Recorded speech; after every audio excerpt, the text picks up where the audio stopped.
Hello बच्चा लोग, एक बार फिर से आप सभी का बहुत बहुत स्वागत है। आज की क्लास में मॉडल पेपर सेकंड का हम लोग लास्ट कर देंगे मैथ के क्वेश्चन का। ठीक है, तो मैथ का क्वेश्चन जो है आज की क्लास में हम लोग खत्म कर देंगे। कितने क्वेश्चन आते हैं मैथ के? लगभग लगभग 38 क्वेश्चन आते हैं। तो हम लोगों ने काफी क्वेश्चंस लगा लिए हैं। तो चलिए, जो क्वेश्चंस बचे हुए थे उस दिन क्लास में, आज की लेक्चर में हम लोग उसको कवर करेंगे। तो बहुत बढ़िया बढ़िया आज की क्लास में क्वेश्चंस है। तो क्लास बहुत बड़ी तो आज नहीं होगी क्योंकि कम क्वेश्चन बचे हुए हैं, लेकिन जितनी बड़ी क्लास है आप बहुत ध्यान से देखिए क्योंकि जो क्वेश्चंस है बहुत इंपॉर्टेंट और अच्छे क्वेश्चंस हैं। ठीक है, तो देखिए, हम लोगों ने 35 नंबर क्वेश्चन तक कर लिया था, 36 नंबर क्वेश्चन से करेंगे। क्या कह रहा है कि माना समीकरण, एक समीकरण है x square minus under root two x plus two is equal to zero. इसके मूल मूल यानी कि रूट्स जो है, इसके जो रूट्स है, मूल है, वो क्या है? अल्फा है और बीटा है। तब आपको क्या बताना है? अल्फा की पावर 14 प्लस बीटा की पावर 14 का मान क्या होगा, ये आपको बताना है। आपके ऑप्शन क्या क्या है? ऑप्शन है -64 अंडर रूट टू और उसके बाद है -128 अंडर रूट टू और एक है -128। ठीक है, ये चार ऑप्शन है। इस क्वेश्चन को हम लोग कैसे इसको हम लोग सॉल्व करेंगे? देखिए, सबसे पहले समझिएगा, ये नॉर्मल हमारे पास में इक्वेशन है, ये इसके रूट्स हैं, ये हमसे पूछा हुआ है। तो बहुत बड़ी यहाँ पर वैल्यूज दे करके पूछा हुआ है, यानी कि ये जो पावर है बहुत बड़ी है, तो नॉर्मल तरीके से तो ये सॉल्व नहीं होगा। ठीक है, अगर हम आपको बताएं तो ये क्वेश्चन वैसे तो आपके जेई का क्वेश्चन है। ठीक है, जेई 2023 के एग्जाम में आया था।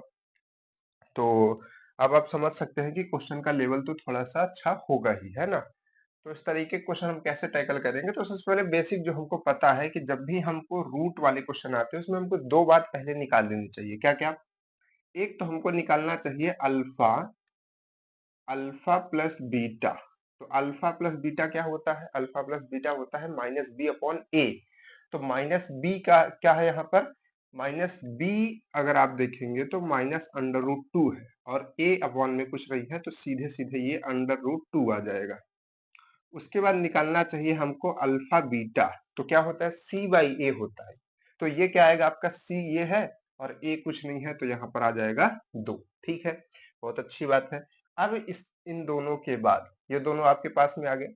अब इस तरीके के क्वेश्चन को सॉल्व करने के लिए, मान लीजिए कभी भी आपके एग्जाम में ऐसा क्वेश्चन आए, तो आपको क्या करना है? आपको सिंपल सा पहले इन अल्फा और बीटा को एक वैल्यू माननी है। ठीक है, इन अल्फा और बीटा को एक वैल्यू माननी है। तो क्या मानेंगे? हम आपको इधर नोट पॉइंट में लिखा देते हैं क्योंकि इसकी जरूरत कम पड़ेगी। या चलिए इधर ही लिख लेते हैं। क्या है? अल्फा बराबर आर। अब आप कहेंगे आर कहाँ से आ गया, ये कहाँ से आ गया? तो अभी सब आप समझ जाएंगे। ठीक है, कॉस थीटा और प्लस में आयोटा साइन थीटा। ठीक है, उसी तरीके से बीटा बराबर हम मान लेंगे कि आर कॉस थीटा माइनस, यहाँ पर माइनस कर देंगे और एक में प्लस कर देंगे। ठीक है, अब ये चीज ऐसा क्यों हो रहा है? क्योंकि बहुत बड़ी हमारे पास में पावर है। इनको सॉल्व करने के लिए एक थ्योरम होता है जिसको हम लोग कहते हैं डी मोइवर थ्योरम। ठीक है, वो जो हमारे पास में कोई भी वैल्यू जो बड़ी से बड़ी वैल्यू होती है उसको सोल्यूशन उससे हम लोग कर सकते हैं। उसको नोट पॉइंट में या फिर फॉर्मूला पॉइंट में बना करके लिखिएगा। वो क्या होता है? अल्फा अल्फा की पावर n प्लस बीटा की पावर n। अल्फा की पावर n और बीटा की पावर n, और यहाँ पर 2 r की पावर n। ये n है हमारे पास में, और उसके बाद होता है cos और n थीटा। ठीक है, तो अब ये हमारे पास में होती है जो कि किसी भी मूल, ये हमारे पास क्या है? रूट्स है। तो रूट पे पावर लगी हो और इनकी वैल्यू निकालनी हो तो हम इसी थ्योरम को यूज करते हैं, इसी थ्योरम का इस्तेमाल करते हैं। तो ये एक रिपीटेड टाइप क्वेश्चन है, तो ऐसे क्वेश्चन जब भी बने तो आप इसी मेथड से इस्तेमाल कीजिए। क्या करना है? क्वेश्चन आपने देखा, समझ गए, ये बड़ा क्वेश्चन इसी तरीके से आएगा। आपने ये दोनों वैल्यूज निकाल ली, ये अल्फा बीटा मान लिया, ये आपका फॉर्मूला है। ठीक है, अब इस फॉर्मूले की हर एक चीज आपको चाहिए। देखिए यहाँ पर अल्फा बीटा में दिया है, ये दिया है, एन बराबर आपने निकाल लिया है। देखिए एन बराबर आपने निकाल लिया कि 14 है, 14 है। यहाँ से आप मैच करा लेंगे तो आपको मालूम चल जाएगा, एन आपको मालूम चल गया। उसके बाद आपको आर मालूम होना चाहिए। ठीक है, एन तो मालूम है, आर मालूम होना चाहिए, कॉस है ना, या हम कहें कि थीटा मालूम होना चाहिए आपको। ठीक है, तो अब थीटा निकालना है और आर निकालना है, दो चीज निकालनी, तो वो दोनों चीज यहां से निकलेंगी। ध्यान से देखिए अब कैसे। अब ये जो हमारे पास में लिखा है इसका इस्तेमाल करते हैं। अल्फा और बीटा अलग अलग दिया है, तो अल्फा और बीटा को जोड़ेंगे तो इसके बराबर होगा। तो ये अल्फा है और ये बीटा, तो इन दोनों को जोड़ देते हैं। तो जब हम इन दोनों को जोड़ेंगे तो क्या करेंगे, लिखेंगे अल्फा बीटा, या फिर सीधे इसी के आगे लिख देते हैं। देखिए ये अल्फा की वैल्यू है और ये बीटा की, तो आर और आर जुड़ेगा तो क्या हो जाएगा, 2r हो जाएगा, 2r हो जाएगा, बिल्कुल हो जाएगा। कॉस और कॉस जुड़ेगा तो ये आपका, क्योंकि ये बाहर हमने 2 लिख दिया है तो वही चीज हो गया, 2 cos थीटा। और साइन नहीं आएगा क्योंकि देखिए ये प्लस में है, ये माइनस में है, तो कट जाएगा आपस में, तो ये वैल्यू इसके बराबर आएगी। ठीक है, अभी आगे और सॉल्व होगी जब आर की वैल्यू हमको पता चलेगी तब। तो आर की वैल्यू अब कहां से निकलेगी, अब ये वाला सॉल्व करते हैं। इसमें देखिए अल्फा और बीटा है, तो अल्फा और बीटा का मल्टीप्लाई करेंगे, तो अल्फा बीटा का मल्टीप्लाई करेंगे तो आर और आर का मल्टीप्लाई होगा, तो ये क्या हो जाएगा, आर का स्क्वायर हो जाएगा। ये दोनों वैल्यू जब मल्टीप्लाई होंगी तो ये 1 के बराबर हो जाती है, तो जिससे इस पे कोई फर्क नहीं पड़ेगा, हमारा ये आर स्क्वायर ही रहेगा। ठीक है, तो आर स्क्वायर रहेगा। तो अगर हम इतनी वैल्यू को ले, ध्यान से देखें, ठीक है, इतनी वैल्यू को लें तो आर बराबर अगर हम निकालें तो इसको इधर भेज देंगे तो आर बराबर अंडर रूट 2 आ जाएगा कि नहीं आ जाएगा, बिल्कुल आ जाएगा। ठीक है, आर बराबर अंडर रूट 2। तो यहां से हम थोड़ा सा इसको और सॉल्व कर सकते हैं आगे, और ये अल्फा प्लस बीटा की वैल्यू को, या फिर हम ये कहें कि इस टोटल को हम थोड़ा सा अगर और आगे बढ़ा दें तो हम ये लिख सकते हैं कि under root 2 is equal to ये 2, ये वाला अंडर रूट यहाँ वाला है, और आर की जगह हम ये वैल्यू जो निकाल चुके हैं अब रखने जा रहे हैं। ठीक है, तो ये हमने 2 रखा और हमने रखा cos थीटा। अब यहाँ से थीटा की वैल्यू निकाल लेंगे, देखिएगा कैसे। अब इन दोनों को लेकर के फिर से आगे अगर बढ़े तो यहाँ से ये दोनों कट जाएंगे आपस में, और ये 2 को अगर हम इधर भेज दें तो यहाँ पर बचेगा cos theta is equal to 1/2। क्या बचेगा, cos theta is equal to 1/2 आएगा। ठीक है, तो यहाँ से अगर हम थीटा की वैल्यू निकाल ले तो थीटा की वैल्यू क्या आएगी, π/3 आएगी। π/3 आएगी कि नहीं आएगी, सभी लोग जानते हैं नॉर्मल वैल्यू है। ठीक है, तो हमने थीटा की वैल्यू निकाल ली और हमने आर की वैल्यू निकाल ली और एन की वैल्यू हमको मालूम है, तो अब हम सारी कहानी निकाल सकते हैं। ठीक है, तो चलिए यहाँ पर रख दीजिए alpha 14 plus beta 14 is equal to क्या हो जाएगा, 2, और आर की जगह क्या, आर की जगह आपका अंडर रूट 2 है ना, अंडर रूट 2 है, और यहाँ पर n यानी कि 14, इसकी पावर 14 लगी हुई है, इसकी पावर 14, फिर cos, cos के बाद क्या है n, n यानी कि 14, इसका ये भी 14 ही है, और थीटा, थीटा आपका क्या है π/3, तो ये इसको हम सीधा ऐसे लिख सकते हैं 14 π/3। ठीक है, अब बस इसको सॉल्व कर लीजिए, आपका आंसर आ जाएगा क्योंकि इसी की वैल्यू तो निकालनी है। तो यहाँ पर देखिए अगर हम इसको सॉल्व करें तो ये 2, और ये अगर हम इसको सॉल्व करें तो ये हो जाएगा 2 की पावर 7, 2 की पावर 7 हो जाएगा। 2 की पावर 7, 2 की पावर 7 क्या होता है, 128 होता है, तो हम सीधे 128 यहाँ पर लिख सकते हैं।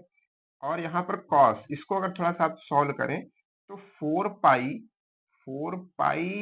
4 दिए 12 2, 2 पाई ऐसा लिख सकते हैं, सॉरी यहाँ पे 3 ऐसा लिख सकते हैं, इसको नहीं लिख सकते cos को, और ऐसा लिख सकते हैं। तो यहाँ से ये आपका हट जाएगा और यहाँ से ये वैल्यू सीधे आएगी 2 पाई/3, और 2 पाई/3 क्या होता है, 2 पाई/3 120 होता है। तो यहाँ से हम अगर लिखें 2 इंटू 128 और सॉरी सॉरी सॉरी, ठीक है, और यहाँ से अगर हम इसकी वैल्यू निकालें तो -1/2 आती है, तो 2 से 2 कट जाएगा तो टोटल आएगा -128।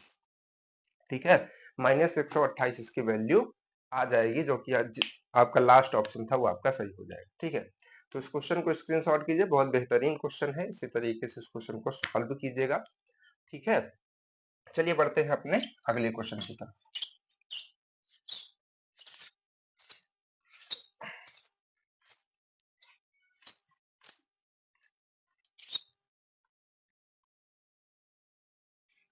ठीक है, इसके बाद देखिए अगला क्वेश्चन पाइप से है। क्या कह रहा है कि एक पाइप ए जलाशय को 32 मिनट में भर सकता है। समझिएगा, इस तरीके के क्वेश्चन बहुत आसान होते हैं। 32 मिनट में एक पाइप ए है जो कि भर सकती है जलाशय को, जबकि दूसरी पाइप है बी जो कि उसी जलाशय को 48 मिनट में टोटली भर सकती है। ठीक है, बिल्कुल अच्छी बात है। दोनों पाइप एक साथ खोले जाते हैं, लेकिन 8 मिनट बाद बंद कर दी। 8 मिनट बाद पाइप ए के प्रवाह को दुगुना कर दिया जाता है और पाइप बी के प्रवाह को आधा कर दिया जाता है। तो जलाशय को पूरी तरह भरने में अतिरिक्त कितना समय लगेगा? अतिरिक्त समय पूछा है। ठीक है, 8 मिनट बाद दोगुना कर दिया जाता है। ठीक है, चलिए क्वेश्चन आपने समझ लिया, मैं आपको बताता चलूंगा।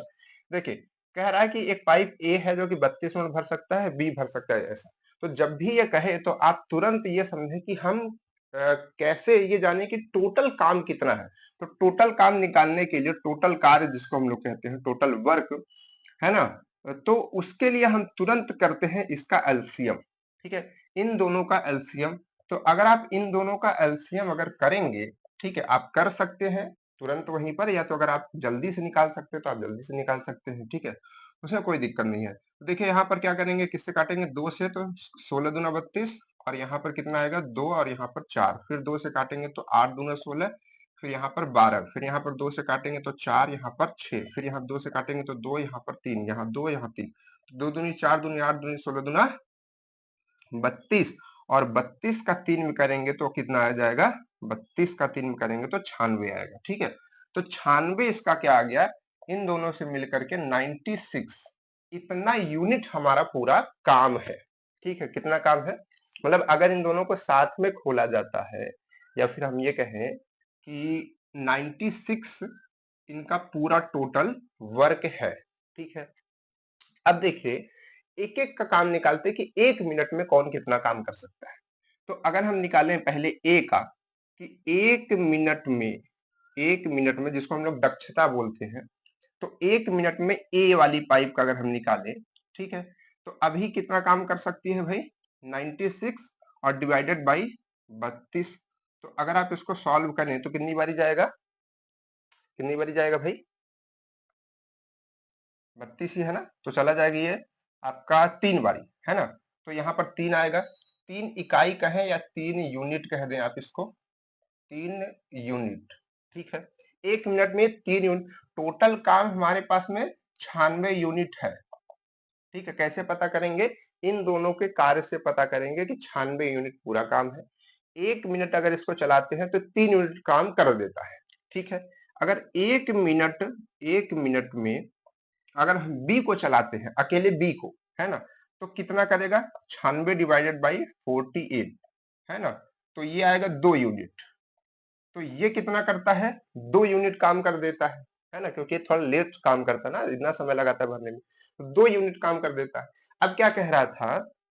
अब क्या कह रहा था कि इसको, इन दोनों को साथ में चलाया जाए, और कब तक? 8 मिनट तक। तो साथ में इसको चलाया जाएगा, तो साथ में चलाया जाएगा तो कितना हो जाएगा भाई? 3 प्लस 2, 3 प्लस 2, भाई इनका काम भी तो जुड़ जाएगा। तो ये हर एक मिनट में 3 प्लस 2 यानी कि 5 यूनिट काम करेंगे हर एक मिनट में। यूनिट, है ना, हर एक मिनट में 5 यूनिट काम ये लोग मिल करके करेंगे। तो कितने मिनट तक चलाया गया? 8 मिनट तक पहले शुरू में इसको चलाया जाता है, इन दोनों को, इसी नॉर्मल, इसके जो इसका नॉर्मल काम है उसी पे। तो 8 पंच कितना हो जाएगा? 40, 8 पंच 40, यानी कि 8 मिनट तक में जब तक इनको चलाया गया, इन्होंने 40 यूनिट काम निपटा दिया। तो पूरा काम कितना था? 96 था। तो 96 में से 40 अगर हम घटा दें तो कितना आएगा? 56 यूनिट। तो इतना काम अब बचा हुआ है। कितना काम बचा? इतना। अब इतने में ही कितना समय लगेगा यही हमें को निकालना है। तो अब यहां पर क्या कहा, यहां पर यह कहता है कि क्या किया गया, इसमें चेंज कर दिया गया, इसकी दक्षता दोगुना कर दी गई और इसकी दक्षता को आधा कर दिया गया, डिवाइड कर दिया गया। तो ये 6 यूनिट अब हर मिनट में काम करेगा और ये 1 यूनिट हर मिनट में काम करेगा। ये 6 यूनिट काम करेगा और ये 1 यूनिट काम करेगा। तो अगर इन दोनों का जोड़ करके काम करवाया जाए तो टोटल ये लोग 7 यूनिट हर मिनट में काम करेंगे। 7 यूनिट काम करेंगे कि नहीं करेंगे? 7 यूनिट हर मिनट में काम करेंगे। तो हमने कहा 7 यूनिट हर मिनट में काम करते हैं तो 56 यूनिट है, तो 56 से अगर हम 7 को डिवाइड कर देंगे तो टोटल कितना निकल करके आएगा? 8 निकल करके आएगा। तो टोटल इनमें लगेगा 8 मिनट का समय और लगेगा इस पूरे काम को कर लेने में। ठीक है, तो इस तरीके से आप इसका आंसर कर सकते हैं। ठीक है, चलिए अगर आपको इस तरीके के और क्वेश्चन की जरूरत होगी तो हम आपको और करा देंगे। आज फिलहाल हम लोग मॉडल पेपर लगा रहे हैं तो इसमें हम लोग एक ही क्वेश्चन किए। ठीक, चलिए अगला क्वेश्चन हमारा क्या है? अगला क्वेश्चन है कि यदि किसी आंकड़े का माध्य, ओहो, ये क्वेश्चन तो हमने कराया है तो ये हम सॉल्व तो नहीं करेंगे क्योंकि इसमें सोल्यूशन के नाम पे वैसा कुछ है नहीं, तो आप लोग इसको कीजिएगा। बहुलक कितना है? 10 है। ठीक है, तो उसका माध्यिका आपको बताना है, हम ऑप्शन भी आपको नहीं देंगे, माध्यिका आपको बताना है। चलिए अच्छा ऑप्शन दे रहा है 1.5, 5.3, 6 या फिर 16। तो सब लोग बताइएगा इसका आंसर क्या होगा। ठीक है, मैथ के सारे क्वेश्चंस खत्म हो चुके हैं। क्लास आपको कैसी लगी, समझ में आए क्वेश्चन की नहीं है? पहला क्वेश्चन समझ में आया था कि नहीं आया था ये बताइएगा।